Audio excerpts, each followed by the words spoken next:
waiting for just a split second before stepping off a curb? Or feeling a little unsure when you walk across your own kitchen floor after it's been cleaned? It's a feeling, a quiet, private feeling that most of us over 60 know all too well. But that small hesitation, it isn't just caution. It's a quiet warning sign. You see, in my practice, I have watched how this tiny seed of doubt can grow. It starts small, then it keeps good, wonderful people from enjoying their daily walks, from visiting friends.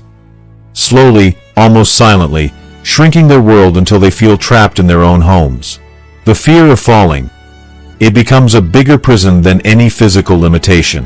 But here's something I have learned after 2 decades of helping seniors stay strong and independent.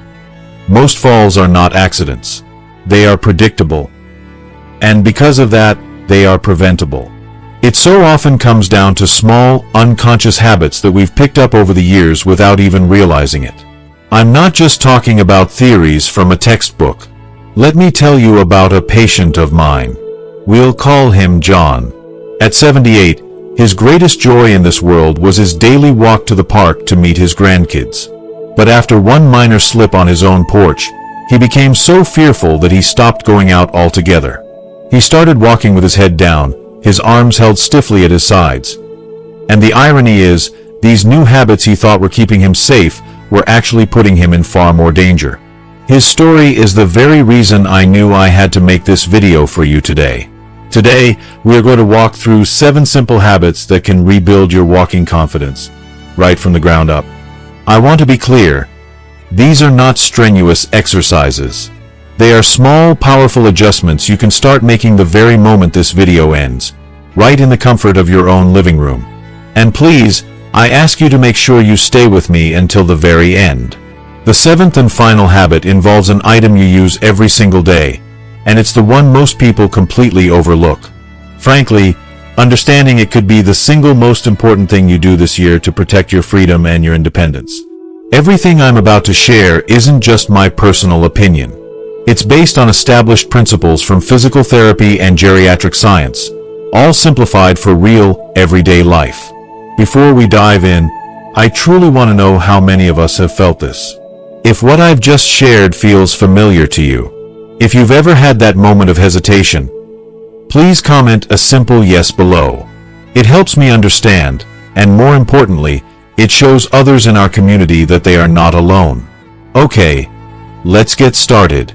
Alright, let's begin with our very first habit. And I want to start here because, in my experience, it's the #1 unconscious mistake I see countless seniors make every single day. Habit number 1. Head position awareness. Now, I know exactly what many of you might be thinking, because it's a habit born from a desire to be safe. We walk while looking down at our feet. It feels safe, doesn't it? It seems like the most responsible thing to do. A natural instinct to watch for any crack in the sidewalk, any wrinkle in the carpet, or any toy a grandchild might have left on the floor. But here is the profound irony I've seen play out time and time again. That habit you think is protecting you, it is actually a trap. Let me explain. Your head is heavy. Surprisingly heavy. I want you to think of it like a 10-pound bowling ball perched right on top of your spine. When you are standing or walking with your head up, looking forward, your body is perfectly aligned and balanced. But the moment you tilt that 10-pound bowling ball forward to look at your feet, you trigger a chain reaction. Your shoulders have no choice but to slump forward to compensate. Your upper back begins to round. And most critically, your entire center of gravity gets pulled forward, throwing your whole body off its natural, stable axis. Now, when we were younger, our postural muscles, those small, stabilizing muscles in our back and core, could correct this imbalance in a split second. We wouldn't even notice it. But as the years go by, and this is a perfectly normal part of aging, those muscles aren't quite as quick on the draw.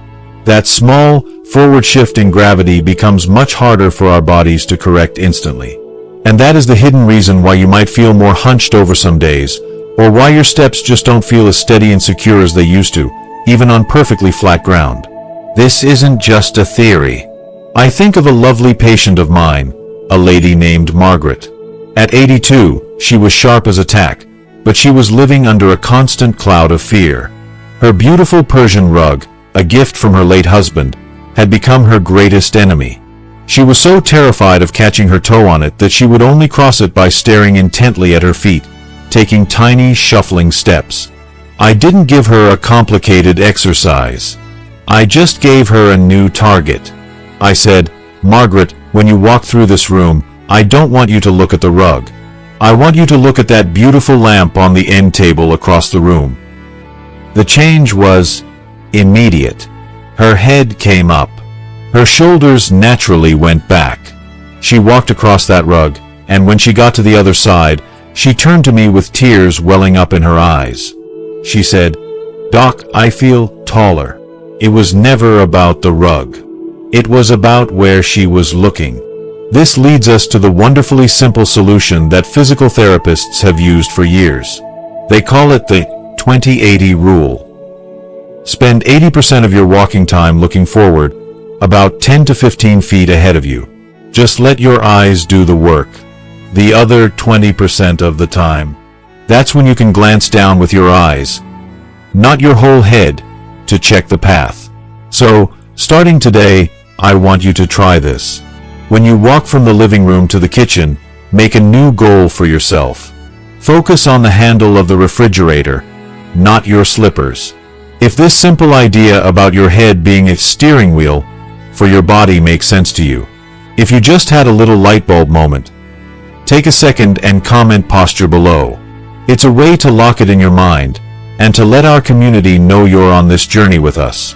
Habit number 2, arm swing rhythm. Alright, let's move on to our second habit, and this is one that might just surprise you.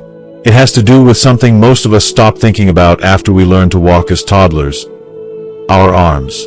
The mistake I see is when we stop swinging our arms naturally. We start walking with them held stiffly at our sides, or maybe we keep one hand tucked safely into a pocket. We do it for many reasons. We're carrying a purse, we're holding onto a railing, or most often, it's because of fear. When we're anxious about falling, our entire body tenses up, and that fluid, natural arm swing is often the very first thing to disappear. Here's the science behind why that's so dangerous. Your arm swing is not just for show. It is your body's built-in counterbalance system. It's a fundamental part of human locomotion, this beautiful rhythm of the opposite arm and leg moving forward together. This motion provides crucial momentum, but more importantly, it keeps your torso stable and prevents you from swaying side to side. When you freeze your arms, you are essentially removing two of your most important stabilizers. This leads to a walk that feels rigid, almost robotic. It's not only less efficient and more tiring, but it's significantly less stable, forcing the small muscles in your hips and ankles to work overtime just to keep you upright. I remember a patient of mine named Bill. Bill was a proud former soldier, and he walked with a ramrod stiffness that you could spot from a block away. His shoulders were locked, and his arms were pinned to his sides. He thought this rigid posture projected strength, but in reality, it was making his balance precarious. We didn't do any complex therapy. I simply had him stand in his kitchen, holding gently onto the counter, and I asked him to march slowly in place. His only instruction was to focus on letting his arms move, just a little. After about a minute, he stopped, looked at me with wide eyes, and said something I'll never forget. He said, "Doc, I feel lighter." It was that simple. He had reconnected his upper body to his lower body. So here is your mission. Don't try to force it, and please don't start swinging your arms like you're in a marching band. Just allow it. As you walk, consciously think about relaxing your shoulders. Let your hands be soft, not clenched. Let them move gently and naturally with your steps. You will find that your steps feel lighter, more confident, and less tense. You're not just walking anymore. You are walking with rhythm and balance. This one might surprise you. If you just realize that you, too, have been walking with stiff arms, take a moment to comment swing below. Let's promise ourselves to bring that natural rhythm back. Habit number 3, heel-toe landing. Let's move down to your feet for our third habit. This is another subtle change that happens over the years, often completely without our awareness. Many of us start walking flat-footed, meaning we slap our whole foot down on the ground at once, instead of using the foot's natural rolling motion. At first, this might feel more stable, like you're planting your foot firmly on the ground. But in reality, this habit is not only inefficient, but it can also be a hidden source of pain and instability. You see, your foot is a marvel of engineering. It was designed to function as a natural shock absorber and a rocker.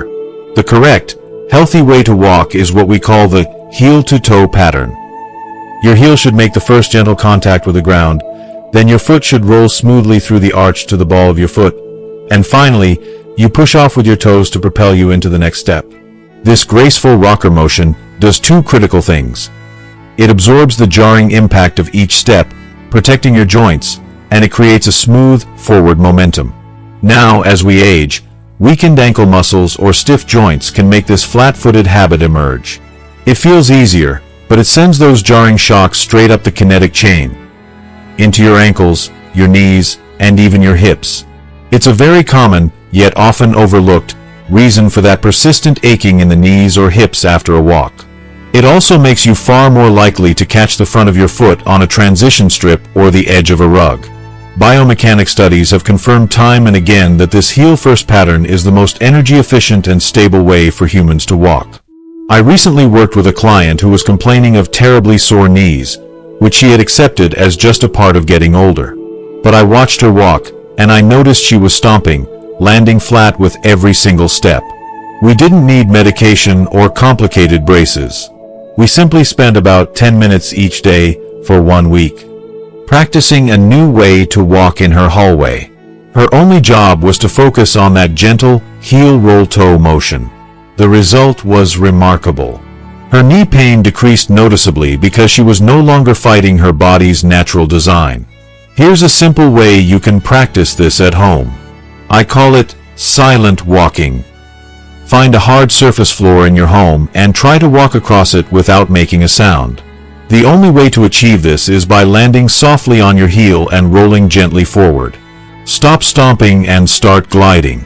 Let's try it together. If you're going to practice your heel roll toe walk today to protect your joints, comment smooth below. Habit number 4. The power of small steps.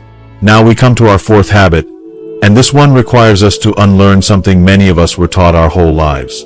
We often think that taking big, long, confident strides is a sign of strength and vitality.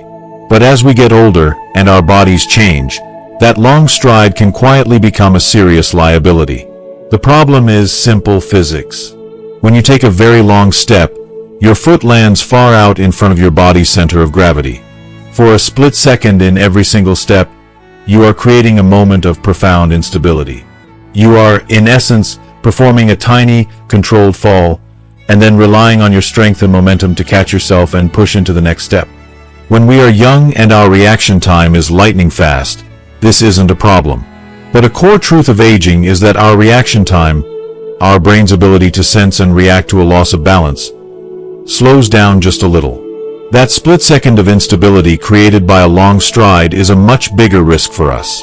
It's a window of opportunity for a small slip, an uneven piece of pavement, or a sudden turn to become a serious fall, simply because we have less time to correct it.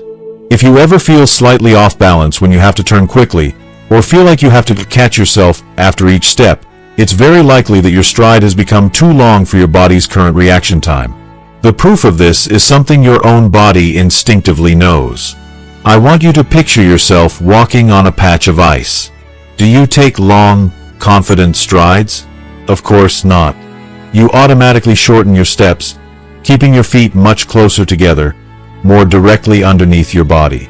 Your innate survival wisdom knows that smaller steps equal more stability and more control. All we need to do is apply that same wisdom to our everyday walking on dry land. This is why the solution is so beautifully simple. The goal is no longer to cover the most ground with each step. The goal is to stay perfectly balanced over each step. So, I want you to focus on increasing your step count, not your stride length. Think quicker and shorter, rather than longer and slower. Consciously shorten your stride just a little bit. By keeping your feet more directly underneath your center of gravity, you remain in a constant state of stability, giving you far more control and more time to react to the unexpected. This is a big one because it's about shifting your mindset from power to C. Habit number 5. Core strength is balance strength. Alright, for our 5th habit, we need to talk about the true anchor of your body. Most people I talk to believe that balance comes from having strong legs. And while your legs are incredibly important, they are only part of the equation. The real command center for staying steady, the very foundation of your balance, starts right here, in your middle. We're talking about your core. Now, I beg you, when I say the word core, please do not picture a young athlete at the gym doing hundreds of painful crunches. That is not what this is about.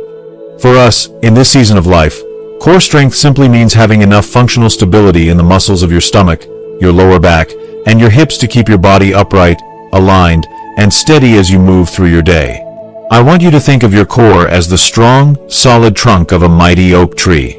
If that trunk is weak and flimsy, it doesn't matter how strong the branches, your arms and legs are. The slightest breeze will cause the whole tree to sway precariously. It's exactly the same with your body. Years of sitting more and moving a little less can cause these crucial core muscles to become dormant, to essentially fall asleep.